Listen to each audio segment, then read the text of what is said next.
What is going on YouTube? So today I want to talk to you guys about the Alienware Alpha and kind of compare it with the Xbox One and PS4. But before you get started, make sure you hit the like and subscribe button. It would be really appreciative and it'll really help on my channel.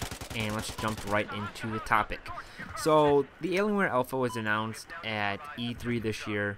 It was originally going to be a Steam box, but we all know Valve delayed their Steam OS and the controller.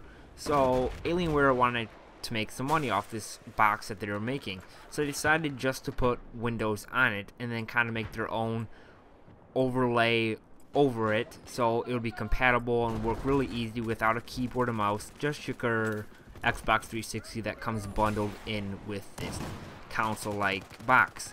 So the box is very small. I'll put links in there so you can check out all the pictures and videos of it. It's really small, smaller than the PS4 and Xbox One, so that's a plus. And it's really compact, so you can take it on the go. If you want to go to a friend's house, you can just put it in your bag and stuff like that. So it's really handy. So we're just going to jump right into the specs. It costs $550 and it has Windows 8.1 with the custom UI, and it's basically similar to Big Picture. You have an Intel i3 Haswell, and just to let you guys know, this is their standard box. You can upgrade the specs on their website or later on. It comes with 4 GB of DDR3 RAM, 500 gig hard drive, and it also has a custom GPU. It's made by NVIDIA. They're kind of using this GPU technology based off Maxwell, and it's featuring 2 GB of video RAM, and it also has an HDMI in and out. So they're kind of taking some features from the Xbox One. So if you enjoy that, you can put your cable box, or if you have another computer, you can do whatever you want and plug into it that has an HDMI component. And it also has 4 USB 3.0 ports. It has an Ethernet cord, dual band Wi-Fi support, optical audio out, and it also comes with an Xbox 360 controller. And it supports over 500 games from Steam that work with the controller. You can plug in your keyboard and mouse and get support for more games. And they've also recently announced that they're going to be supporting Uplay, so the Uplay games and stuff like that will be supported with the controller right out of the box with this box, which is pretty handy. We don't know yet how they're going to be working with Origin and other partners, but I'm sure they're going to be working that around.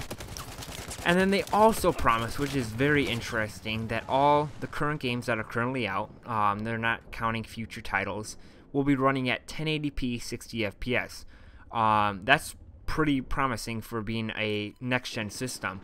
And because a lot of these PS4s and Xbox Ones, they don't have all their games running at 1080p 60 FPS. Some are 720p, some are 900p, some are 30 FPS. So it's kind of impressive to see them take the next step, and it's beating these consoles in graphics a little bit. They're not saying that all these games are going to be running at 1080p 60 FPS at ultra settings. Some games that are more graphically demanding might be on low settings, stuff like that, but you can always turn it down if you want some higher settings. So that's kind of nice about having a PC. You can always adjust the settings if you don't want 1080p, say you want 720p with ultra, stuff like that, which is always cool.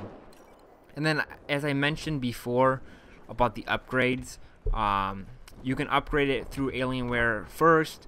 You can choose, say you want i7, i5, stuff like that. They give you choices, and then you can put a terabyte hard drive, more RAM, 8 gigs RAM, whatever like that. But then also, say you get it 2 years down the line, you want some more RAM or a bigger hard drive, you can just swap it out. You can swap out everything but the GPU, since it's a custom one and built into the motherboard. So that's kind of impressive. These consoles that we have right now, we can't upgrade it. We're just basically stuck with whatever hardware we get until Microsoft or Nintendo or Sony release these new boxes and consoles. This is a really great value for a couple people. The people that just want a PC game, that are kind of newcomers. They've been playing on console games lately, and they don't really know all the technologies and information about each part and stuff like that. They just want a box, plug it into a TV, and this is a great solution.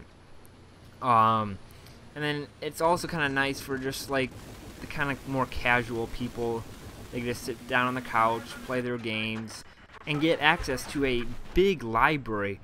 They're having thousands of games that you can play right out the door, because these new systems, they don't have nearly as many games as the PC library does. So right there, that's another plus.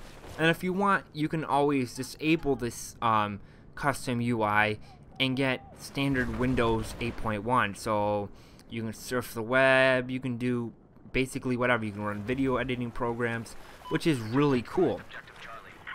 And then also, say you do want to embrace Linux and Steam UI and stuff like that, they will actually help you set everything up there, help you install it. It won't void your warranty, which is really cool. So you can just install it if you're a fan of that stuff. But it's in beta right now, so some people may not want to, but later on, if you do, it's open and you can do it and stuff like that. So this is really competitive. I don't know if people are going out their way to spend, I think it's $150 more for this versus the PS4 and Xbox One, but it's very compelling. I might pick one up too to do some comparisons and stuff like that, and get access to more games on the PC library. Looks good. We're just gonna have to wait for more information. I'll have the links down to Alienware site to check out more information, pre-order, stuff like that. But I'm really excited for this product. It looks really good, and you're not locked into the Linux library since it's a little bit smaller than Windows. So leave me down in the comment system below whether or not you're thinking about picking up an Alienware Alpha. Tell me your thoughts on the specs, whatever, features, whatever. And if you haven't already, make sure you hit the like and subscribe button to really help my channel, and I'll see you next time.